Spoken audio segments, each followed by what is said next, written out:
നിങ്ങളുടെ favourite shows ഇനി ഒരിക്കലും മിസ്സാവില്ല. ഇപ്പോൾ C5 കാണും നിങ്ങളുടെ ഫേവറേറ്റ് ഷോ തികച്ചും സൗജന്യമായി.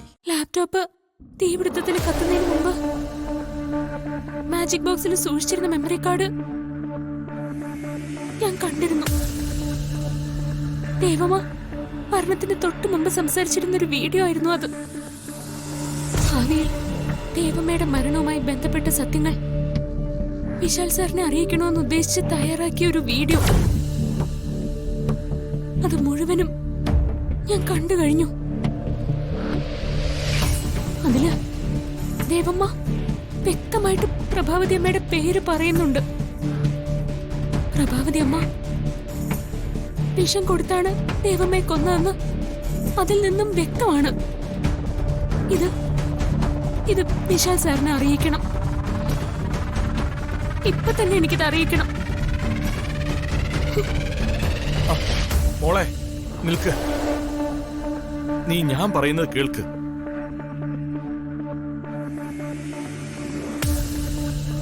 നീ ഇതൊന്നും വിശാലിനെ അറിയിക്കരുത്. അവനോടിപ്പോ ഒന്നും പറയരുത്. ഇപ്പൊ നീ ഇത് പറഞ്ഞാൽ അവനത് വിശ്വസിക്കില്ല. നീയെന്നല്ല, ദൈവം തമ്പുരാൻ നേരിട്ടു എന്ന് പറഞ്ഞാൽ പോലും ഈ സത്യം അവന് ബോധ്യപ്പെടില്ല. അത്രമാത്രം പ്രഭാവതി അവനെ ബ്രെയിൻ വാഷ് ചെയ്ത് വെച്ചിരിക്കുക. അവളുടെ കപട സ്നേഹത്തിന്റെയും വാത്സല്യത്തിന്റെയും മായാവലയത്തിലാണ് വിശാലിപ്പോ. ഗായത്രിക്ക് തുല്യമായിട്ടാ അവനിപ്പോ പ്രഭാവതിയെ സ്നേഹിക്കുന്നത്. ആരെക്കാളും പ്രാധാന്യം അവനിപ്പോ പ്രഭാവതിക്ക് കൊടുക്കുന്നുണ്ട്. അച്ഛൻ, അതെനിക്കറിയാം.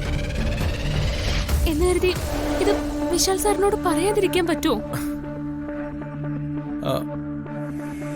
ശരി, പ്രഭാവതിയാണ് ഗായത്രിയെ കൊന്നതെന്ന് നീ ഒന്ന് പറഞ്ഞു നോക്ക്. അപ്പ കാണാം അവന്റെ പ്രതികരണം.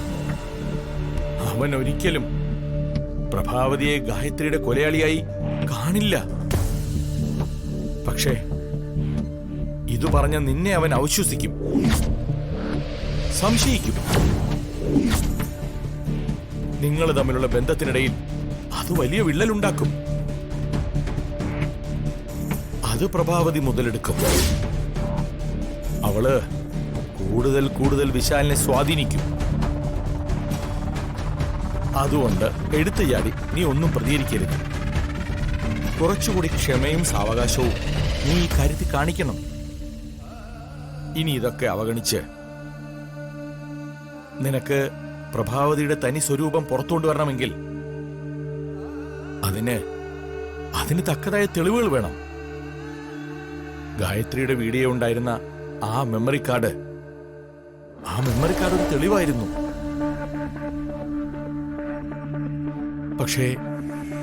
പക്ഷേ അതിപ്പോ കത്തിപ്പോയില്ലേ? അപ്പൊ ഇനി വീണ്ടും പ്രഭാവതിക്കെതിരെ തെളിവുകൾ ഉണ്ടാക്കണം. എങ്കിൽ മാത്രമേ അവളെ നമുക്ക് ലോക്ക് ചെയ്യാനാവൂ. അതുകൊണ്ട് നീ ഞാൻ പറയുന്നൊന്ന് കേൾക്ക്. ഇതുവരെ നീ കണ്ടതും അറിഞ്ഞതുമെല്ലാം മനസ്സിൽ തന്നെ വെച്ചേക്കണം. പ്രഭാവതി എത്രമാത്രം ക്രൂവലും ക്രിമിനൽ ബുദ്ധിയുമുള്ളവളാണെന്ന് മോൾക്കും വ്യക്തമായല്ലോ. സൂക്ഷിക്കണം. എന്തിനാ പാർവതി ദൈവം എന്നെ ഇങ്ങനെ പരീക്ഷിക്കുന്നത്? ആദ്യം അമ്മ എനിക്ക് നഷ്ടപ്പെട്ടു. ഇപ്പൊ ആരൊക്കെയോ ചേർന്ന് നിന്നെ കൊല്ലാൻ ശ്രമിക്കുന്നു. ആരാ അവരെ കണ്ടെത്താൻ നമുക്ക് സാധിക്കുന്നില്ലല്ലോ. സർ, കാലം തെളിയിക്കാത്ത സത്യമില്ല. മറിഞ്ഞിരുന്ന് ആക്രമിക്കുന്ന ശത്രുക്കൾക്ക് എന്നും ആ മറവിൽ തന്നെ കഴിയാനാവില്ല. എന്നെങ്കിലും ഒരു ദിവസം അവർക്ക് വെളിച്ചത്ത് വന്നേ മതിയാവൂ. സാറ് അസ്വസ്ഥപ്പെടാതിരിക്കൂ. അവരെ നമുക്ക് കണ്ടെത്താനാവും. അവരെ നമ്മൾ കണ്ടെത്തിയിരിക്കും.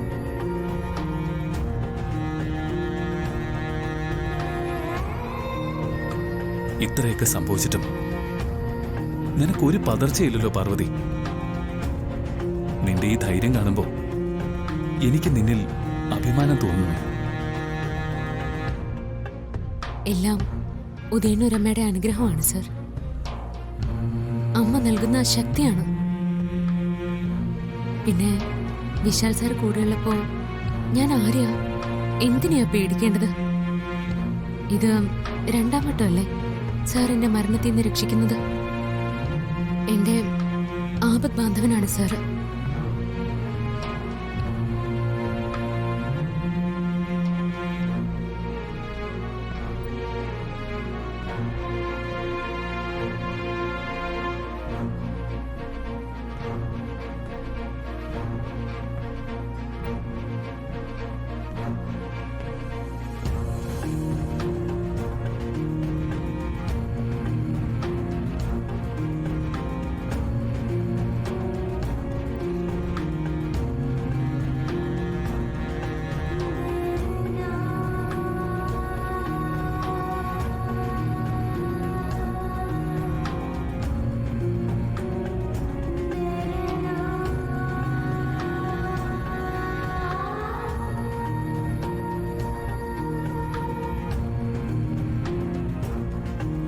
പാർവതി, ആ മെമ്മറി കാർഡിലെ വീഡിയോ നീ കണ്ടു എന്ന് പറഞ്ഞില്ലേ?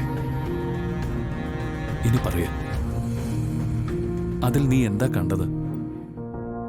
പറയൂ പാർവതി, ആ വീഡിയോയിൽ അമ്മ എന്താ പറഞ്ഞിരിക്കുന്നത്? അമ്മയുടെ എന്ത് വിഷമോ ആ വീഡിയോയിലുള്ളത്?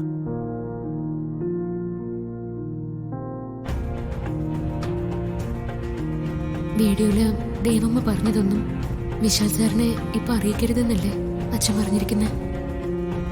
പാർവതി,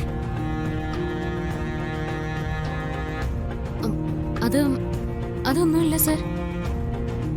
അത് ഏതോ ഒരു പിറന്നാൾ ദിവസം സാറിന് എന്തോ പിറന്നാൾ സമ്മാനം തരണമെന്ന് ദേവമ്മ ആഗ്രഹിച്ചിരുന്നു. അത് ദേവമ്മയ്ക്ക് സാധിച്ചില്ലല്ലോ. അതിന്റെ സങ്കടത്തിൽ അമ്മ സാറിനോട് ക്ഷമിക്കണമെന്ന് പറയുന്നതാ ഞാൻ അതിൽ കണ്ടത്. പിറന്നാൾ സമ്മാനം തരാൻ സാധിക്കാത്തതിൽ ഞാൻ അമ്മയോട് ക്ഷമിക്കണമെന്നാണോ? ആ അതെ, അതാ അമ്മ പറഞ്ഞത്. വേറൊന്നും ആ വീഡിയോയിൽ ഉണ്ടായിരുന്നില്ലേ? അതിനു മുമ്പ് ആ ലാപ്ടോപ്പ് എന്റെ കയ്യിൽ നിന്ന് താഴെ വീണ് കത്തിപ്പോയില്ലേ സർ? ആ മെമ്മറി കാർഡിൽ ഇനിയും വിഷ്വൽസ് ഉണ്ടായിരുന്നിരിക്കും. അമ്മയുടെ കൊലപാതകങ്ങളിലേക്ക് വിരൽ ചൂണ്ടുന്ന സത്യങ്ങൾ. അതൊക്കെ നഷ്ടമായി പോയല്ലോ. അത് നമുക്കൊരു പിടിവള്ളിയായിരുന്നു. ഇനി നമ്മൾ എന്ത് ചെയ്യും?